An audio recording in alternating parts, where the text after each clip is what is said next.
Hey, what's up? So, this video is about diet. So, it was essentially inspired by somebody who wrote a comment on one of the videos that I had posted. The video is called The Gateway to Empowerment. And it was primarily about the idea of starting your own business and going to the gym, because both of these things have very far-reaching effects. These things that you can do, they can really make a difference in your life in many ways, because they're connected in many ways to a lot of different things, more than it might seem like on the surface. And so somebody commented and said, like, and add diet to the list. And like, if you've seen my videos, you know that I take diet very seriously. And I found myself going into, because I respond to all of the comments, and just about diet, because so what is diet?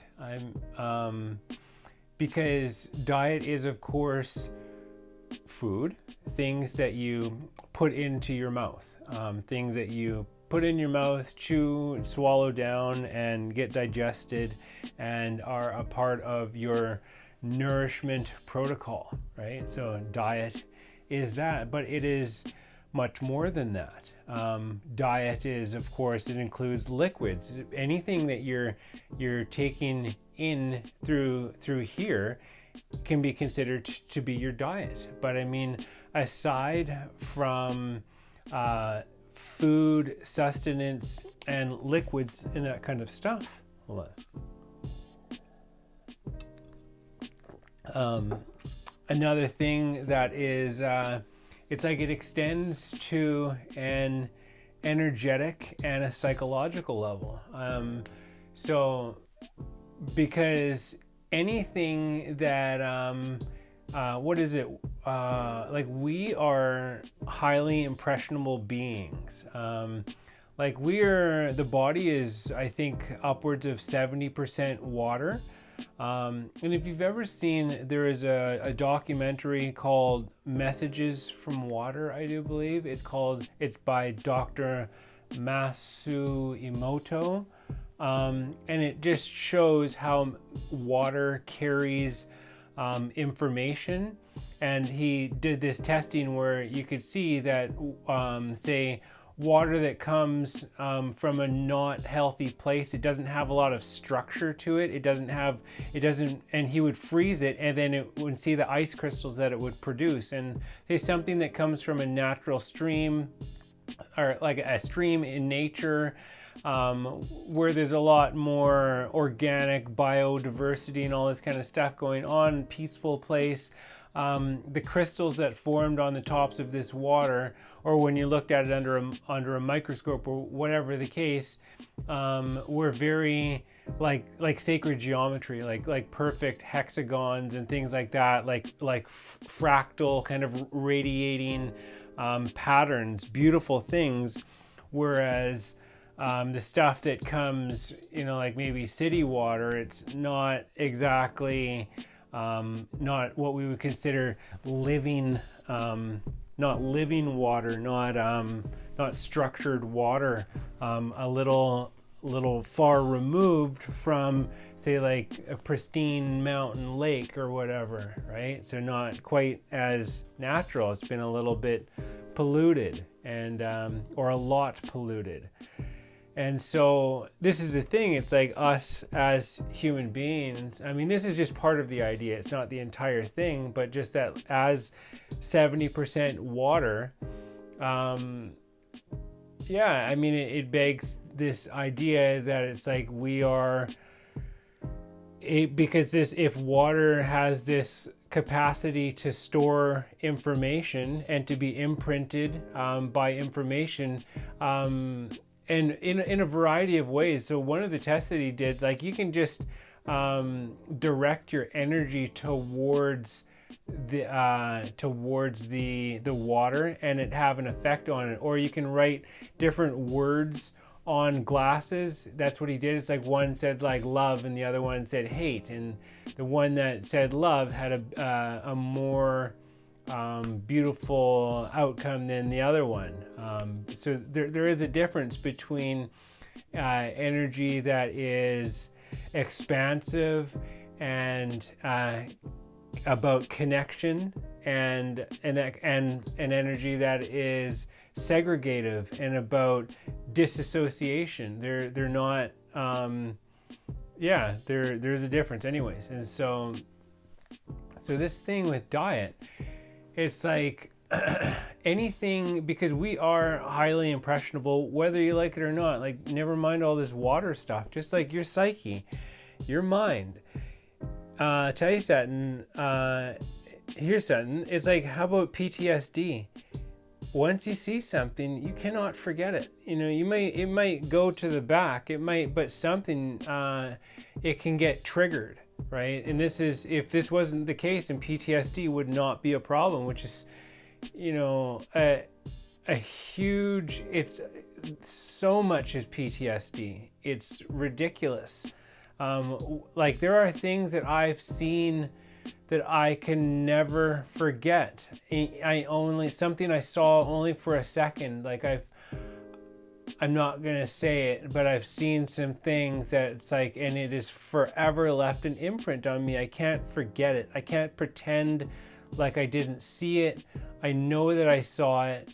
I remember exactly what it looks like, at what it looked like and whatnot. So it leaves an impression, and it's just like, so that sometimes it's like big things, but also little things. Like, for example, movies and things. I can recall lines from movies that I saw 20 years ago. From songs that I've heard, and just things, you know, like, everything has an impact. Everything that we are, in a sense, exposed to has an impact on us, and it can become, it can have an influence on us. And so this is why it's like the things that we choose to expose ourselves to, whether this is social media, because there are a lot of people, I'll just say this, there's a lot of people who are not playing with a full deck of cards. But that doesn't stop them from posting all kinds of videos and talking about stuff and making content and just rambling on about things, and then people watch that and think they're getting informed, when it's like, the blind can't lead the blind. But this is something, so you have to navigate all of this kind of stuff. But I mean, and sometimes it's just not even worth it. If you're not in a place where you're able to discern whether or not something is true or false, if you just don't know, it might be better to take a step back and find some credible sources and approach it in a way where you're not being bombarded with ideas and concepts and information that can be very contradictory, that doesn't make sense. Because it's like, you go on the internet, you look it up, you can find anything to corroborate your story. You know, people associate the truth with convenience. So it's like, okay, well, I like drinking coffee. So you go on the internet, is coffee good for you? Yes, it's great for you. But then you go type it in, is coffee bad for you? It's terrible, don't drink it. It's actually this and this and this and this and this. So it's like, and so what do you decide? You know, and this is why it's important to educate yourself, and, you know, it's probably somewhere in the middle. It's anyways, without getting into something like coffee, right? Because that's a big topic. So basically, your diet is anything that you put in here. Anything that you put in here, you're right. The air that you breathe, how is that not your diet? So you're driving to work every day in rush hour traffic. Well, your diet then consists of the fumes that come out of like thousands of vehicles. You're living in a city, it's the same deal. even just in a room like this, there are things that are made out of plastic. There's the paint, it is off-gassing. It is all contributing to the composition of the air, the makeup of it's not just oxygen and it's not just oxygen and carbon dioxide. There's a lot of things. So that's why for myself, I have a number of plants. Well, you can't see them anyways, but I have a bunch of plants in my room so that I am that these things are contributing to the greenery in here, to the lovely. I love them. I really take care of them, and they have ones that are specifically good for cleaning the air, right? Like you can see spider plants and stuff like that, and then so having those things, because that's a part of your diet, like it or not.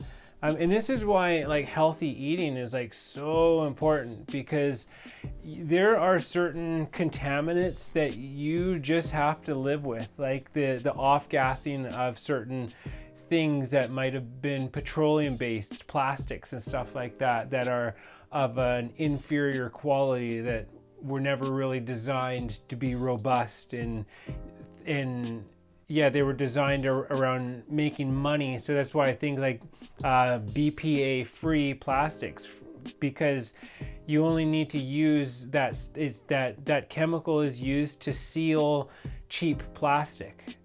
So anyways, and so your nose also, people put other things up their noses too.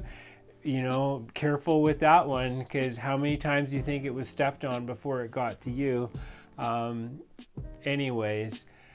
have to be careful with that. And then here, everything that you expose yourself to in your ears. What kind of the people that you hang around with that talk, the circles that you find yourself in, your friends, your group of friends, like I've heard something, it's like your 10 closest friends, that's like who you end up being like that. You hang around with people who are just doing lots of drugs and stuff like that, you might find yourself doing lots of drugs. But if you find yourself hanging out with people who are eating healthy and going to the gym, you might find yourself doing those things. So it's very important to be around people who are, at least for myself, I distance myself from people who say ignorant things, who say, not ignorant, ignorance is just a not knowing, but say arrogant things, people who are obnoxious, people who are rude, people who are disrespectful, people who are sexist, people who are racist. And even if they're just joking, I don't find it funny anymore. I'd rather be alone and read a book or dedicate myself to one of the million things that I have on the go than spend any time around people who I have to make that face when they say something, just like, that's off-putting. It's like, oh my God, why do you even talk? It's like your mother said, if you don't have anything good to say, don't say anything at all, or only speak if you have something that's more beautiful, if you have something more beautiful to say than silence. And so very, very important what you expose yourself to. Also the music that you listen to, because that music can be putting it exposes you to certain ideas and concepts, and some of it's people's realities, and if there's different ways to approach what you're listening to. But I mean, some people don't have a very nice message, and they say they say funny things, and you have to be careful with that. Same thing with audiobooks too. I love audiobooks, but not all of them for sure. Some of them are a complete waste of time, and I would say some of them quite detrimental if they're promoting ideas which are essentially not in alignment with anything that is actually in reality. And I don't mean reality like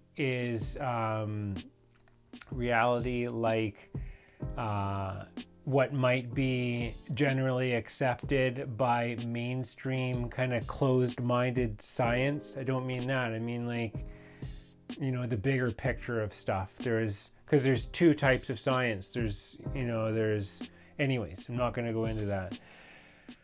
And then of course your eyes, anything that you witness, anything that you see. And that's why it's like this stuff that you might consider to be entertainment, movies and whatnot. When you expose yourself to that, you see these images, you see these pretty people who are just like, very fit or very, voluptuous, and it has an impact on you. It gets your mind moving in a certain way to see that much cleavage, or a guy who's just like, this becomes your idea what you think a person should be or is. And it's just like, I get it's good to have ideals and stuff like that, but you have to be careful what you expose yourself to.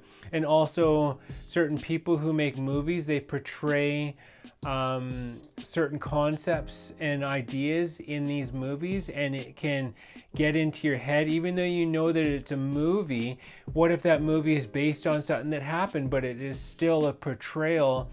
And then you can get this idea about what something is, false concepts, and something that I call the bastardization of images, where like you can watch a movie and in this they'll have like your stereotypical whatever, right? Whether this, like they used to do this with the American Indians back in the day, it's always portrayed as a certain people, or like black African American people, or the skinny vegan, or the eccentric spiritual person, or it's always like something along those lines. So you get these ideas in your head, these images that are put there, whether it's done intentionally or not. Maybe it's just people, we're just making movies, but it's like, that's important, because if you're essentially, through the content that you're putting out, if it is